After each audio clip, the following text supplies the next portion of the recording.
Olá, vamos seguir então com o nosso capítulo 25. Vou terminá-lo hoje, tá?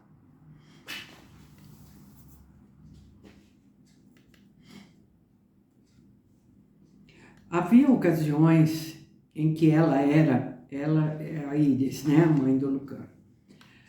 Havia ocasiões em que ela era para Lucano um mistério impenetrável. Amava seus próprios filhos, os que tivera de Diodoro, a pequena Aurélia e Gaio Otávio. Mas parecia amar ainda mais o filho de Diodoro e Aurélia. O alegre Prisco era afetuoso e devotado, adorava sua madrasta e, apesar de sua natureza afável, tinha profundo senso de responsabilidade, embora mal tivesse feito 5 anos. Parecia um pai em relação à sua irmãzinha, cujo cabelo se assemelhava ao da mãe e cujos olhos castanhos e meigos luziam com doçura. E para seu pequeno irmão, que ainda não tinha 2 anos, mas caminhava pela relva, vacilante e grave, observando as flores como um filósofo, o pequeno Gaio fazia lembrar seu pai, espantosamente, e às vezes aquilo divertia Lucano. Prisco, porém, tocava-lhe dolorosamente o coração, pois seu rosto era o da irmã morta, Rúbria, e tinha de Rúbria a vivacidade e a alegria. Gaio desejou inspecionar os vagalumes, porém Íris apanhou-o no momento exato em que ele tropeçava e colocou-o sobre seus joelhos, beijando-o. O cabelo dourado da mãe foi iluminado num relance, pelo último fulgor do sol, antes que ele expirasse atrás das colinas que iam escurecendo suas cristas ainda douradas. Gaio inspecionou seriamente o rosto materno. Depois encostou a cabeça escura e redonda contra o peito dela, que se curvou sobre o menino. Embora ele mal saiba falar, disse Íris, tem pensamentos muito profundos e faz as mais intrigantes perguntas deste mundo. Relanceou os olhos para Lucano e rematou baixinho, como seu caro e amado irmão. Lucano nada disse. Tentara durante todos aqueles meses manter-se à parte de sua família, receando amá-la demais. Sentia-se repleto de inquietação e ansiedade selvagens. Devia ir-se dali o mais depressa possível, ou aquelas crianças e sua mãe lhe tomariam o coração e o despedaçariam de dor em suas mãos. Observava a lua lustrosa surgir trêmula por trás de uma colina. Para ele, a lua era como um crânio velho, batido pelo desgosto e pela tragédia. Sua beleza, portanto, não o comovia, pois era a beleza da morte, tal como no amor existe sempre tal beleza ameaçadora. Íris observava-o por sob os cílios. Via o resplendor branco do rosto dele, a rigidez de sua expressão, seus olhos que se furtavam. Suspirou. Então disse: nunca fui mulher de temperamento tão expansivo que pudesse falar abertamente das minhas emoções. Mas tu deves compreender, meu filho querido, o que significa para mim ter minha família comigo. E tu em casa, finalmente, depois de todos esses anos. Não é maravilhoso que tenha sido nomeado através da graciosa vontade de César, para o cargo de médico-chefe oficial de Roma? Estarás na cidade apenas 3 dias da semana e depois voltarás para cá, onde o pessoal doméstico precisa de ti, e tua mãe mais do que todos os outros, acrescentou ela em tom mais baixo. Os lábios de Lucano entreabriram-se, como se fosse falar, mas conservou-se silencioso. Olhava para o belo anel que Diodoro mandara fazer para com ele presentear seu filho adotivo quando voltasse ao lar. Era trabalho realizado com grande delicadeza e habilidade, larga e intrincadamente esculpida banda de ouro, na qual se incrustava uma grande esmeralda. Nela fora engastado o caduceu de ouro, emblema do médico, bastão enlaçado pelas 2 serpentes e rematado pelas asas de Mercúrio, cravejadas de rubis. Para Prisco ficara o anel de cavalheiro de seu pai, que, no entanto, não era tão maravilhoso e rico quanto aquele e não tinha a metade da significação que aquela joia trazia. Diodoro não esquecera Lucano no que se referia a dinheiro. Fizera-o beneficiário de grande soma e nomeara-o, em caso de morte da mãe, o guardião de seus filhos. Mas era o que Lucano dizia consigo mesmo, embora sua mãe não fosse mais tão jovem, quase com 38 anos, tinha boa saúde e poderia esperar viver ainda alguns anos. Viu que agora precisava falar, embora tivesse evitado tal coisa durante 6 meses, temendo perturbar a mãe e aumentar seu desgosto. Disse o mais delicadamente possível: preciso dizer-te, mãe, não posso aceitar a nomeação de Tibério. Não posso permanecer aqui. Íris esperava. Lucano fixou os olhos nela, aguardando lágrimas e protestos, mesmo incredulidade. Íris, porém, esperava calmamente e disse: conta-me, meu filho. Ele contou-lhe e ela ouviu-o, a cabeça curvada, as mãos acariciando abstraidamente o pequeno gaio que ia adormecendo. Prisco e Aurélia ocupavam-se em correr atrás dos vagalumes, e sua tagarelice e risos infantis misturavam-se aos sons dos pássaros vespertinos. A lua erguera-se mais, e o cheiro pungente da terra e dos ciprestes, bem como das árvores de recente floração, tornou-se insistente. De repente, os picos dos ciprestes fizeram-se de prata.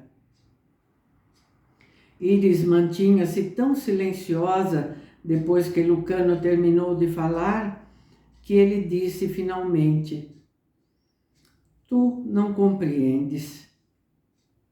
Sim, disse Íris, eu compreendo. És como Diodoro, meu filho querido, e isso me faz feliz. Tens a mesma severidade e disciplina de caráter, a mesma dedicação ao dever, coisas raras nesse mundo desmoralizado.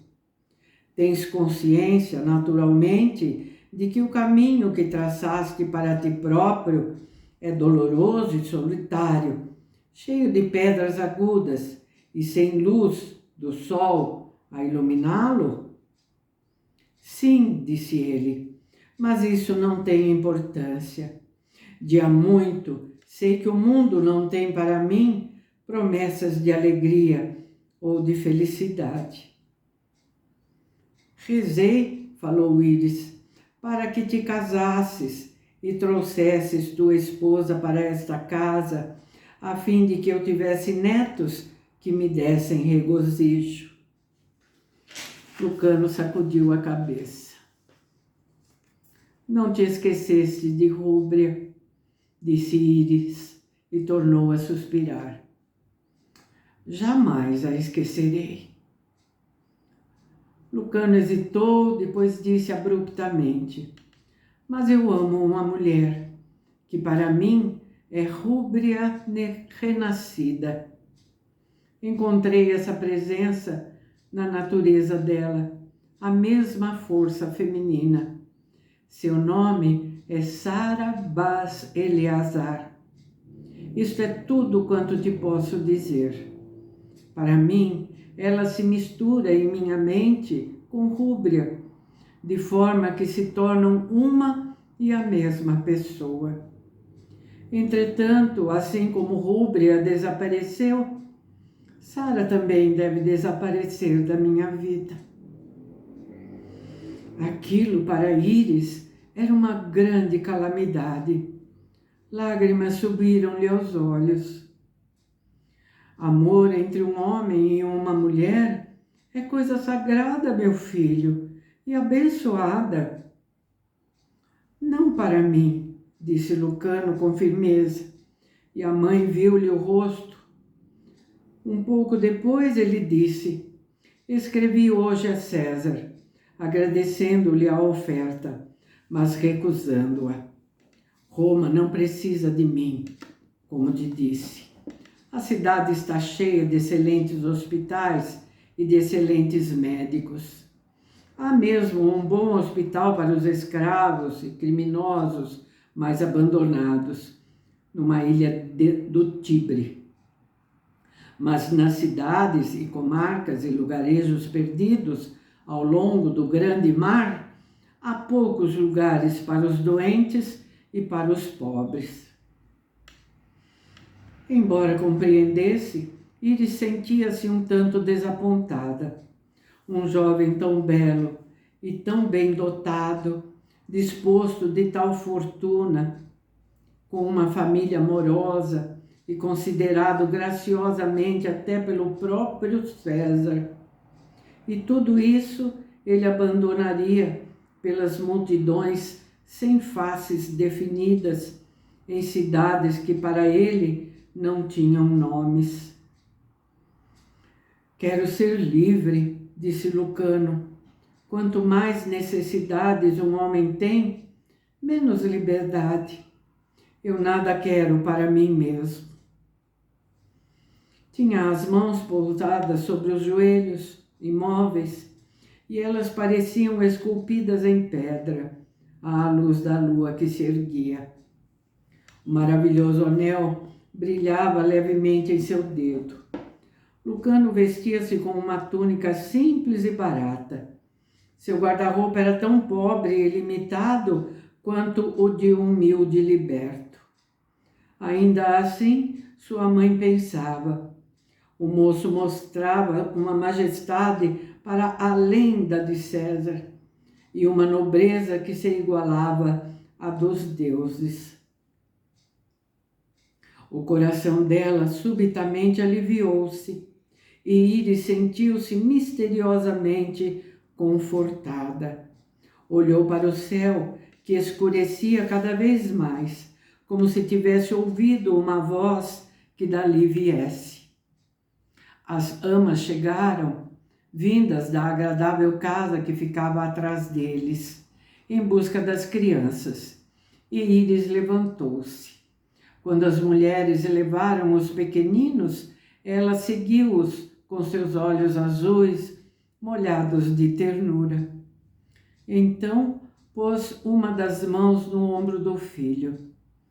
Deus esteja sempre contigo, meu querido Lucano, disse ela, deixando-o.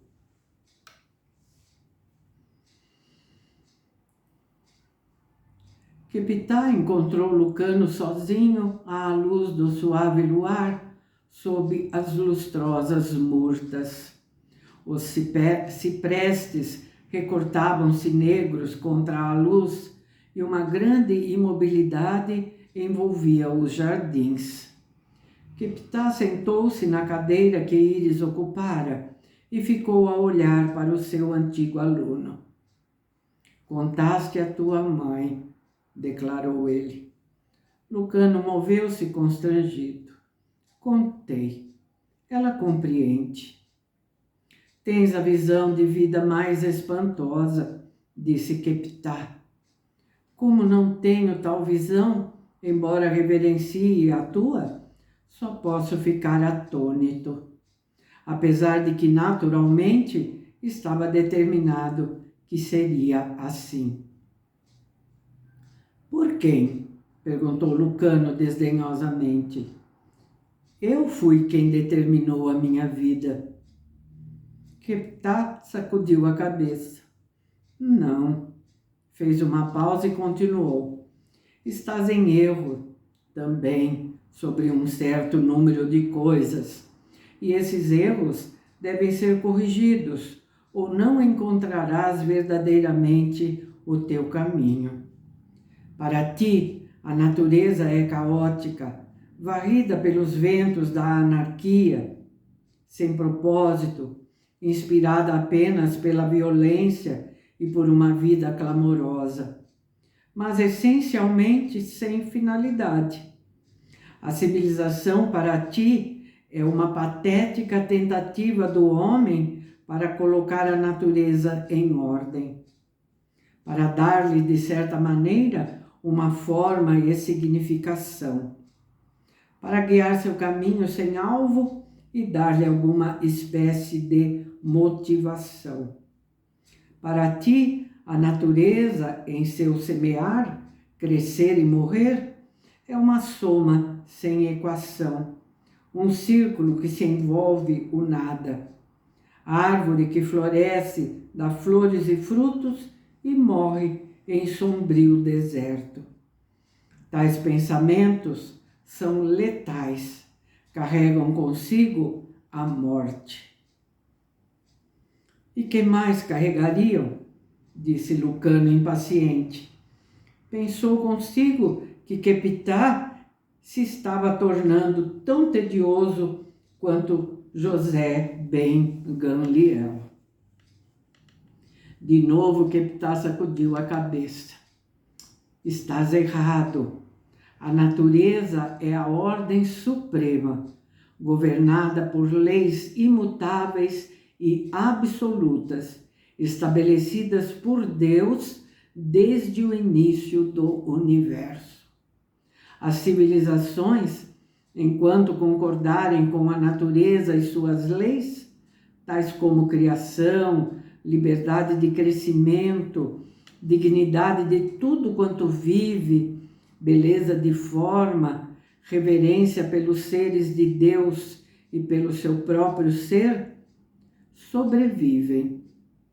Desde que se fazem rígidas e anônimas sob o Estado e regulam formas sutis de desmantelamento e degradação do melhor das massas infecundas de homens, a rejeição da liberdade para todos, então a natureza precisa destruí-la através de guerras ou pestilências, ou rápida deteriorização.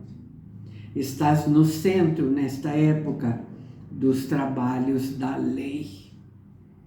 Estamos apenas continuando as infinitas conversações sobre o mesmo assunto que tivemos durante estes últimos meses, disse Lucano, cansado. Não tornarei a discutir tal tema, falou Keptá.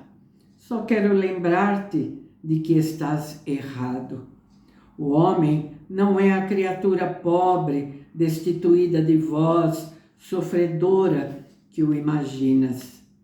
Ele é uma fúria, nascida de Hécate, e só ele pode salvá-lo de seu fado, nascido de autodeterminação. Esperou que o obstinado Lucano falasse, Mas este nada disse. Então Queptá continuou: és de carne e sangue ou de pedra? Tua preocupação com os homens é impessoal, embora compassiva. Receio que seja mesmo vingativa. És jovem ainda. O mundo está cheio de mulheres bondosas, amorosas. Devias ter uma esposa. Lucano corou e voltou-se colérico para ele. Quem és tu para falares assim? Jamais te casaste? Queptá olhou de maneira estranha. Enéas e Diodoro não foram os únicos homens que amaram tua mãe. Conheci Íris desde que ela era uma criança. Tu me consideras presunçoso? Eu, que outrora fui escravo? Não penso em homem algum como num escravo, disse Lucano. Fixou os olhos em Queptá, e seu rosto jovem e duro abrandou-se por um momento. Mas todos os homens são escravos, sempre quiseram ser escravos. Só Deus pode libertá-los. Ele que lhes deu liberdade quando nasceram, embora eles tenham renunciado a ela e sempre continuem a renunciar. E Queptá levantou-se. Então, sem dizer mais nada, deixou Lucano. O jovem médico olhou para o céu, que agora explodia em estrelas cintilantes. Subitamente, pensou na estrela que vira quando criança. Os astrônomos egípcios lhe haviam falado naquela estrela. Era apenas uma nova. De início, pensaram tratar-se de um meteoro, mas ela se movera muito lentamente. Mostrara-se brilhante demais, firme demais em sua passagem. Desaparecera na noite seguinte. Lucano recordou a profunda emoção que sentira no coração ao vê-la. A segurança apaixonada e sem nome que se instalara em seu âmago.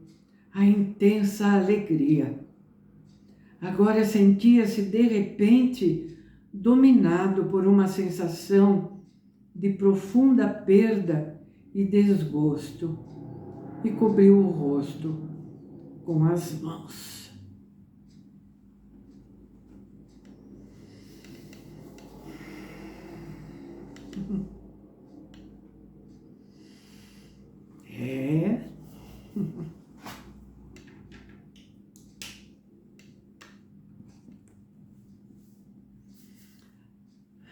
Terminamos então esse capítulo. Muito lindo, né? Muito lindo e muito aprendizado também. Aliás, como todo livro. Bom, eu sou suspeita para dizer, porque eu sou apaixonada por esse livro. Espero que vocês também estejam se apaixonando. Muito obrigada, viu? Vocês que estão aqui acompanhando comigo essa leitura. Muito obrigada mesmo. Tchau, até o próximo vídeo.